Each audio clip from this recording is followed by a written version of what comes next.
Jadi hak kalam makna masdari pun ada juga. Tapi kita fokus kepada yang keduanya, kalam lafzi. Apa lafzi? Kalam yang dibahasa pada lafaz. Apa kalam lafzi ni?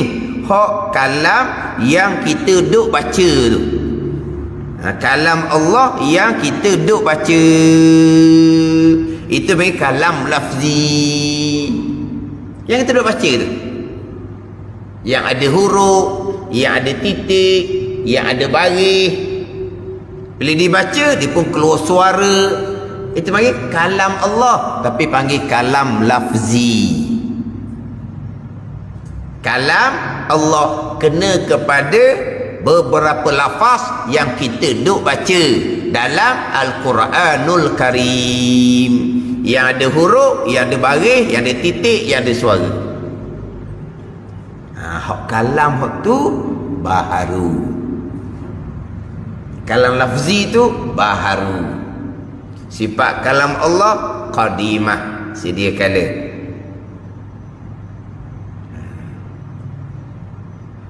Tetapi walaupun kalam lafzi yang kita duk baca tu baharu, wajib kata qadim juga, macam sifat kalam yang ada di zat Allah, sifat yang ke-13. Tadi kata baharu, lepas tu wajib kata qadim. Wajib kata qadim, haram kata baharu. Ni nak kena fokus ni. Ni fardu ain. Ini fardu ain. Gimana? Kau tu pening juga. Pening kan, kena bengong pula kan. Banyak bengong mana ni. Bodoh tak dia kata dah. Tukar lain lah pula ni. Ke mana kasar bodoh dengan bengong? Lebih kurang je. Benar? Benar berat lagi?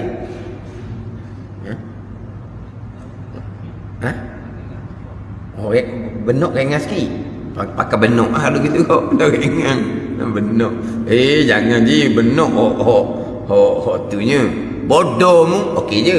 Benok mu, benok ni marah dia orang. Kasar benok je daripada bodoh.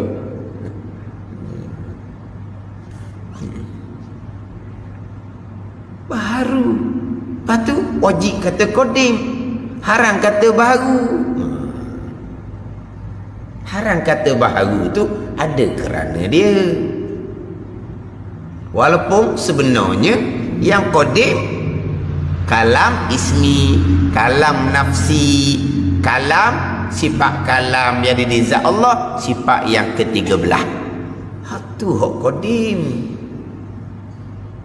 Ada pun kalam lafzi yang diturunkan oleh Allah kepada rasul-rasul ni, baharulah kalam tu. Baharulah kalam tu.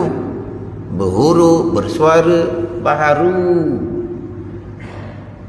Makhluk Allah sebut baharu makhluk lah.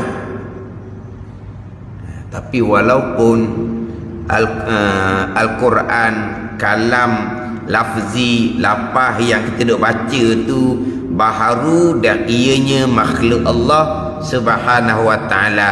Haram kita kata Al-Quran tu baharu, haram kita kata Al-Quran tu makhluk Allah. Kalau kata juga fasik orang ni.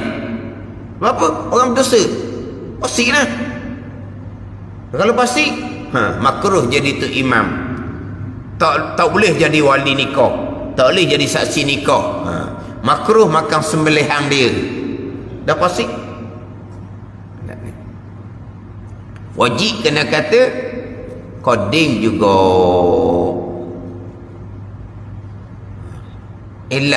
Kenapa?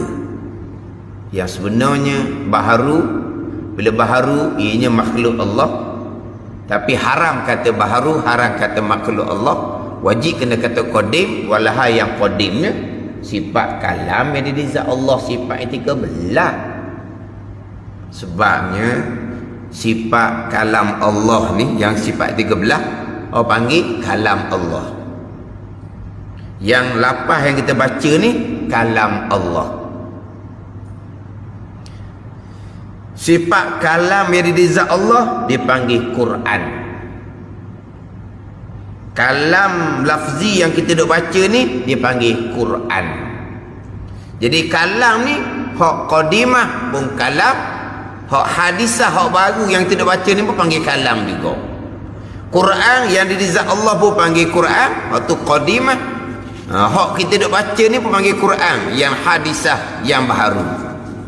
Oh, jadi satu nama ni boleh pergi kepada hak qadim dengan hak baru. Kalam hak qadim, kalam hak baru.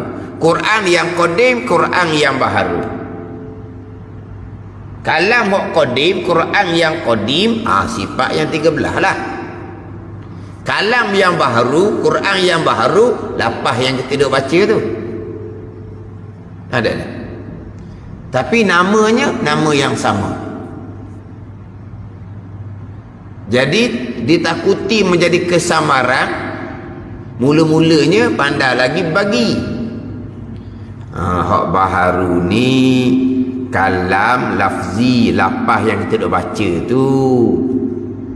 Kalam Allah hak tu, Quran hak tu lah hak baharunya. Adapun sifat kalam di zat Allah, Quran di zat Allah tu qadimah. Boleh bagi. Bukan semua orang boleh bagi. Ni. Akhir zaman ni pula ni. Lagilah berat dalam bab tauhid. Lagilah berat dalam bab tauhid. Akhirnya kalam lapah yang kita duk baca baharu.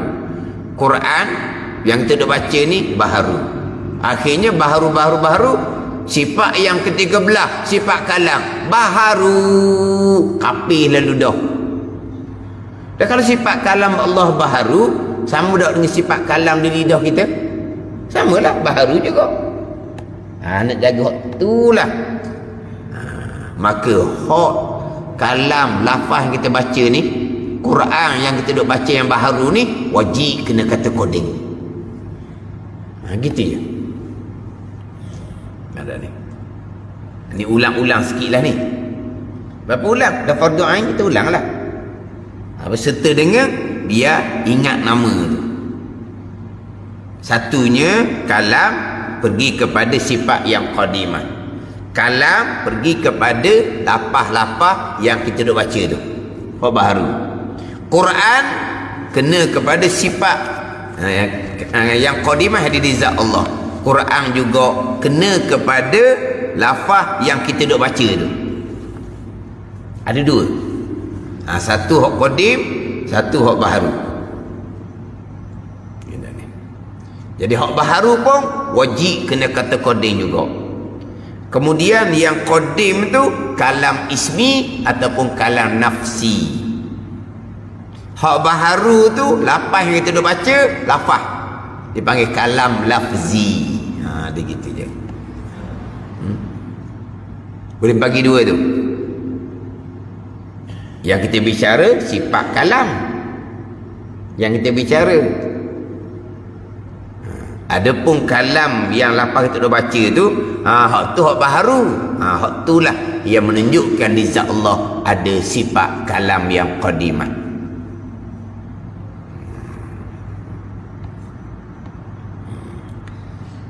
Maka dia mengelepah kita bacanya, dia buat contoh lah. Makna contoh mengelepahnya, lidah kita sebut nama seseorang, bukan seseorang tu duduk di lidah kita. Seseorang tu duduk luar. Abdullah sebut di lidah kita. Pandai ni. Tapi Abdullahnya duduk luar tu, bukan duduk lidah kita. Kita baca Quran, itu baharu menunjukkan di zat Allah ada sifat kalam. Lidah kita sebut Abdullah, menunjukkan bahawa ada seseorang nama dia Abdullah. Buat banding gitu je lah. Tapi bukan Abdullah duduk di lidah. Jadi kita baca Quran, kalam yang baharu itu bukan sifat kalam Allah mari duduk di lidah kita. Bukan. Tapi Quran yang kita baca itu menunjukkan bahawa di zat Allah ada sifat kalam, sifat yang ke-13. Dia datang pula contohnya, seseorang suruh kita tegah kita, ingat dalam hati kita akan suruhan dan tegang seseorang. Ingat je, bukan seseorang tu masuk dalam hati kita. Jadi Quran yang kita duk ingat dada ni, Quran yang kita ingat dada ni, Fatihah tak ingat dada. Quran ingat dada ni. Tu sifat kalam Allah duk dada kita. Tak. Tapi Quran yang duk dada kita menunjukkan bahawa di zat Allah ada sifat kalam. Dia contoh lagi, tulis nama seseorang pada kertas. Tulis Abdullah di kertas. Adakah Abdullah masuk dalam kertas tu? Tidak. Jadi nama Abdullah di kertas tu tunjukkan bahawa tempat tu ada seorang nama Abdullah. Tu je lah. Bila Al-Quran kita tulis. Adakah sifat kalam duduk di kertas? Tidak. Tapi Quran ayat Quran yang kita duduk tulis tu menunjukkan bahawa di zat Allah ada sifat kalam yang qadimah. Itu je nak cerita. Buat bandingan. Quran yang kita baca di lidah, Quran yang kita hafal di hati, Quran yang kita tulis di tangan, itu bukan sifat kalam sifat 13. Itu makhluk Allah Ta'ala belaka tu, baharu belaka tu. Tapi menunjukkan bahawa di zat Allah ada sifat kalam yang qadimah.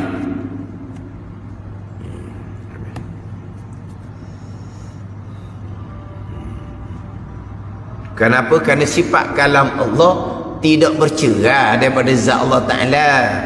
Bukan sifat kalam Allah duduk di lidah kita, duduk di hati kita, duduk di khitah kita tulis. Tak. Sifat kalam Allah tidak bercerai daripada zat Allah Subhanahu wa ta'ala. Mana faham kita? Antara dua kalam, antara dua Quran. Satu Quran kena kepada sifat kalam Allah yang qadimah.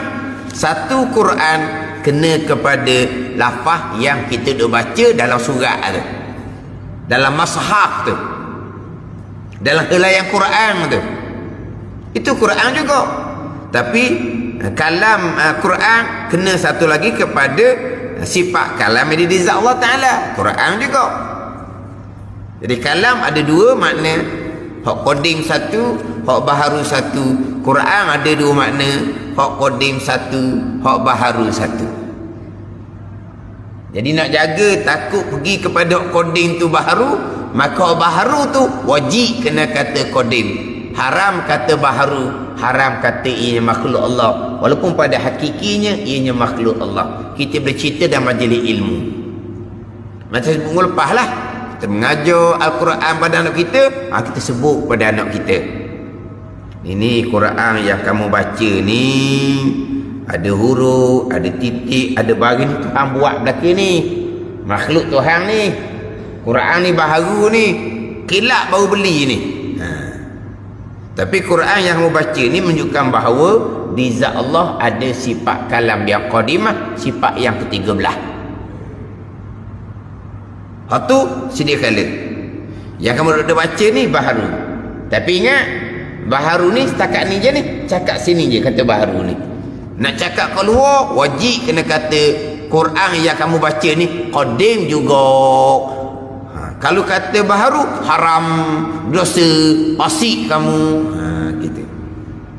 Kena jauh lah. Waktu fardu ain. Baca Quran tu sunat. Ni jawab fardu ain ni. Sama juga baca Quran sunat. Akidah Quran tu usuluddin. Tak ada ni. Jangan hak jenis baca Quran, cium Quran, junjung Quran, hukum Quran tolak. Tu pesen satu pesen. Sama juga baca Quran, cium Quran, junjung Quran, berpegang dengan akidah Quran. Belajar dak sifat 20 akidah Quran tu. Dak belajar tu, baca saja. Quran laknat kamu. Bukan setakat Quran laknat, amal ibadah kamu yang lain semua takkan diterima oleh Allah sebab kamu tidak ada permulaan agama mengenal Allah dan mengenal Rasul. Kau ni kena kaunseling betul-betul. Kena kaunseling betul-betul. Makna orang pejabat agama kan dia ada allowance kan tau. Kau jaga mana bagi elang pada guru Quran kan? Kita ada sekarang ada elang kan? Dulu ada elang tu kok pakat cari nak murid. Wah, nak daftar boleh elang. Saya ingat lagi masa dulu. Oleh kerana kerajaan nak bagi elang, hok memang dia ngajar Quran sungguh-sungguh tu, tu dia tak kisah mana. Dia tak kisah mana, orang beri, orang beri dia ngajar sama-sama dah. Bunyi kata adik elang ni, hok tak pernah ngajar Quran, cari nak murid. Dia pun murid buat kelas Quran, dia pun daftar boleh elang. Dah ada berapa minggu tak ada nak murid. Sebab apa? Tak pandai nak ajar pun. Dia nak ambil elang je. Hak jenis nipu Quran pun nipu juga. Tak kira manusia ni. Hak memang ngajar semua tu. Orang beri elang pun tak apa. Orang tak murid pun dia orang tak tahu je. Dia tak cara pun. Hak tak ngajar Quran ni cara nak murid. Jadi dah pejabat agama ada kan yang ngajar Quran. Panggil wak Kem beri kesedaran akidah Al-Quran. Jangan duk baca Quran saja, jangan duk ngajar Quran saja. Kamu duk ngajar Quran pada anak murid, kamu tekan dak akidah Al-Quran pada anak murid kamu. Kau ingat dak baca Quran ni sunat. Hafadhahnya ilmu tauhid, fiqh, tasawuf. Kau ingat ke dak anak murid kamu tu? Pegang hak guru dia dulu, biar reti sikit. Sebab kadang-kadang kelas fardu ain ni bercanggah kadang-kadang. Berlawanan dengan kelas Quran. Jadi musuh pula dah jadi. Jadi berlawanan jadi musuh pula.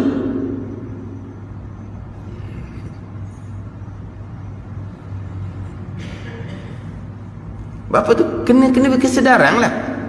Kena berkesedaran. Akidah Al-Quran tu. Sama macam bicara tadi lah. Baca Quran. Quran yang kita baca ni memanglah baharu. Quran yang kita baca ni menunjukkan di zat Allah ada sifat kalam yang qadimah, sifat yang ke-13. Tapi walaupun Al-Quran yang kita baca ni baharu, yang ini makhluk Allah, haram kata baharu, haram kata makhluk Allah. Malaikat sekarang ni majlis ilmu je boleh cerita. Majlis ilmu lah tu, pada guru Quran ajar itu majlis ilmu lah. Tapi kena ingat baik. Kalau nak cakap Quran ni, ni qadim, bukan baharu, bukan makhluk. Bukan baharu, memang hakikinya baharu. Tapi wajib kena kata qadim. Ajar ni akidah. Jangan duk cium Quran saja, junjung Quran saja. Quran laknat nanti. Dan ada guru Quran yang bagus. Dia peringat kena murid dia ngaji fadhail tauhid, fiqh, tasawuf. Saya nak ajar, saya dah pandai, sebab saya pun belajar juga. Fadhail tauhid, fiqh, tasawuf, tapi saya dah pandai nak ajar. Awak kena belajarlah tauhid, fiqh, tasawuf, jangan baca Quran saja. Tu guru dia dah pesan. Tak turut juga tu guru dia pesan dah, tak turut juga. Kalau setakat kawan-kawan yang ajar, lagilah. Sebab apa? Baru Quran hak ajar dia pun tak peduli kau fadhail tauhid, fiqh, tasawuf. Ada segelintir seumpama tu. Segelintir tu ayat baik tu. Ada segelintir seumpama tu. Dia je nak ngaji Quran aja. Hak tadi hukum Quran ditambah. Akidah Quran dia tak peduli. Samalah. Ada sini manusia Quran dibaca sangat, junjung cium. Hukum Quran dijeling awal-awal.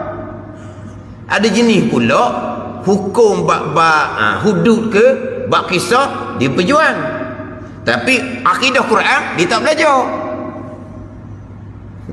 Ada golongan yang baca Quran, kalau sebut kata hukum hudud, hukum kisah, celing hukum Quran.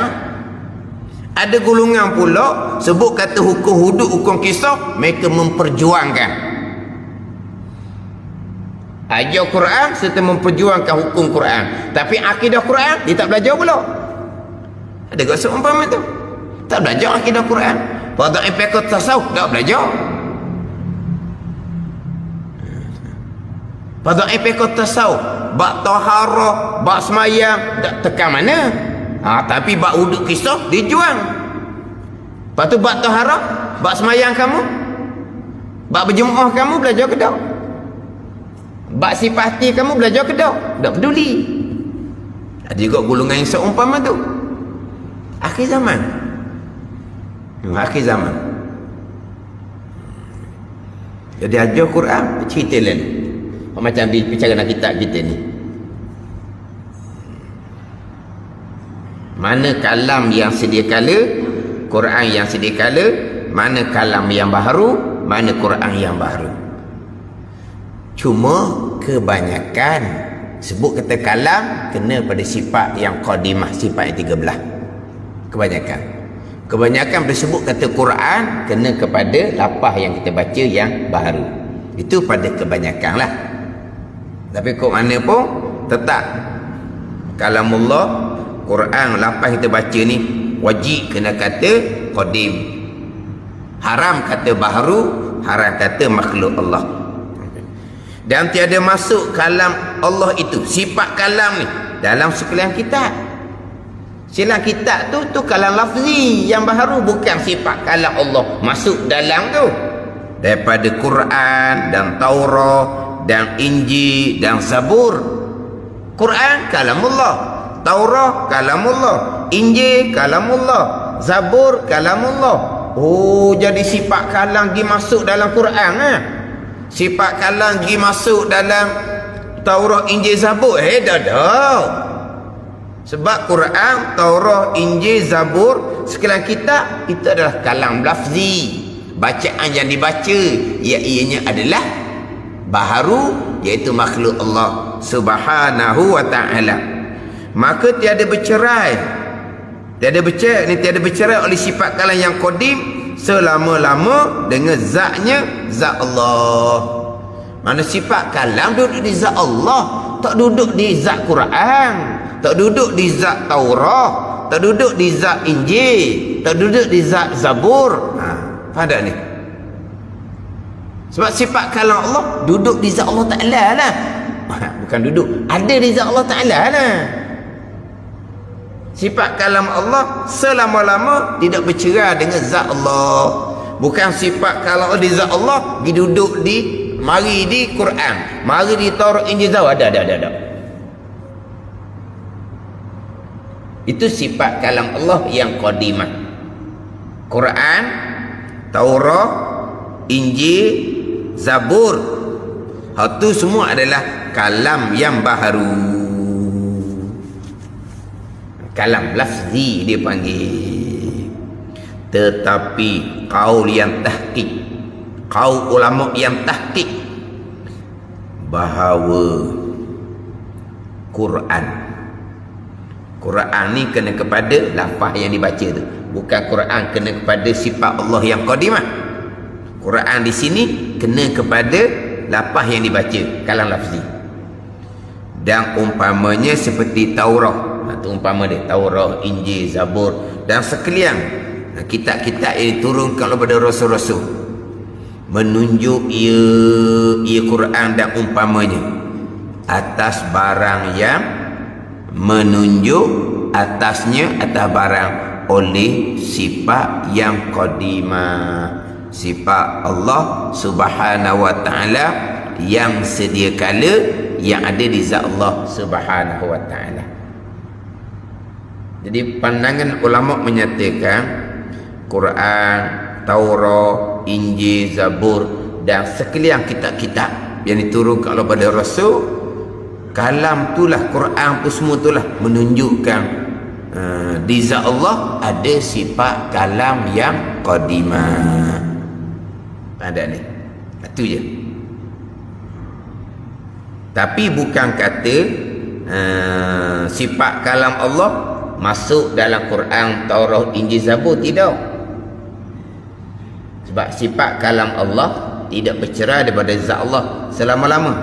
Tetapi Quran, Taurat, Injil, Zabur dan sekalian kitab-kitab yang diturunkan oleh Allah menunjukkan bahawa di zat Allah ada sifat kalam Allah yang qadimah. Sekira-kira kalau Tuhan dengar sifat Allah yang qadimah, sama dengan hak kita dengar dengan hak Quran yang dibaca. Faham tak ni? Kalau Tuhan jadi dengar hak sifat Allah yang qadimah, Yang kita dengar tu serupa dengan kalam lafzi, lafaz yang kita baca umpama Quran yang kita baca. Jadi kalam lafzi Quran yang kita baca ni, lafaz yang dibaca ni menunjukkan di zat Allah Subhanahu wa taala ada sifat kalam yang qadimah. Jadi kalam lafzi menunjukkan di zat Allah ada kalam ismi, kalam nafsi, sifat kalam yang qadimah yang ada di zat Allah Subhanahu wa taala. Ini kira berulang ni, bukan kata ulang minggu lepas. Untuk hari ni pun berulang. Antara dua kalam yang qadim, yang baharu, antara dua Quran yang qadim, yang baharu. Jadi kalam Allah, Quran yang baharu ni menunjukkan di zat Allah ada kalam Allah, Quran yang qadimah, yang sedia kala, yang tidak berhuruf, yang tidak bersuara.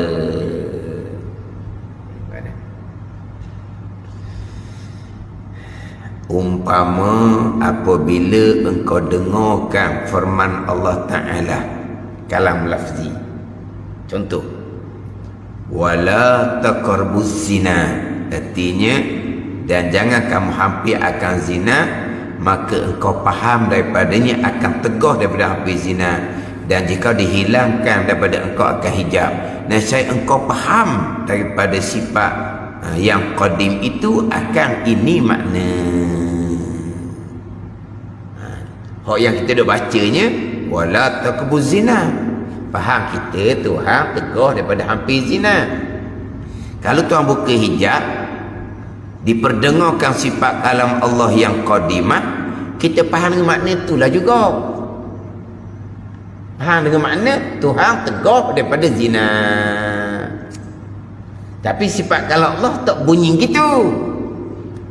Tapi Tuhan memperdengarkan, fahamnya sama dengan maksud jangan hampiri zina. Bagaimana? Ini untuk minggu depan. Ini untuk minggu depan. Cukup masa dah minggu ni. Berat dah sikit, tapi berat ni ulang-ulang fardu ain yang baik. Bagi dua tu fardu ain, bukan fardu kifayah. Jadi apa yang kita baca tu, Tuhan perintah semayang, aqimus salah, Tuhan perintah semayang, kita fahamlah. Tuhan suruh kita semayang. Kalau Tuhan memperdengarkan sifat kalam Allah yang qadimah, kita faham dengan maksud yang sama. Tuhan perintah semayang, gitu. Maksudnya kalam Quran yang kita dah baca ni menunjukkan di zat Allah sifat kalam yang qadimah, yang sedia kala. Umpama apabila engkau dengarkan firman Allah Ta'ala wala taqrabuz zina, umpamanya tu kalau hak Rumi dia buat macam mana? Titik perenggan baru. Oleh sifat yang qadimah umpamanya, dia kata betul situ. Hak Rumi dia betul kat mana? Dia titik kat mana? Mana? Dan oleh sifat kalau yang qadimah di titik tau. Koma je. Apalah. Dah titik pun tak apalah. Koma. Kita berhenti kat koma lah. Kita mula insya-Allah. Umpamanya apabila engkau dengarkan firman Allah Ta'ala wala taqrabuz zina. Wallahu a'lam. Bismillahirrahmanirrahim. Alhamdulillah Rabbil Alamin, wassalatu wassalamu ala sayyidil mursalin wa ala alihi wa sahbihi ajma'in. Allahumma ftah alaina futuhal arifin, Allahumma allimna ilma akdamin, wa fahimna famas sabikin, warzuqna ruqat talibin. Allahumma zidna ilman wa alhiqna bis salihin. Wa sallallahu ala sayyidina Muhammadin wa ala alihi wa sahbihi wa sallam. Walhamdulillah.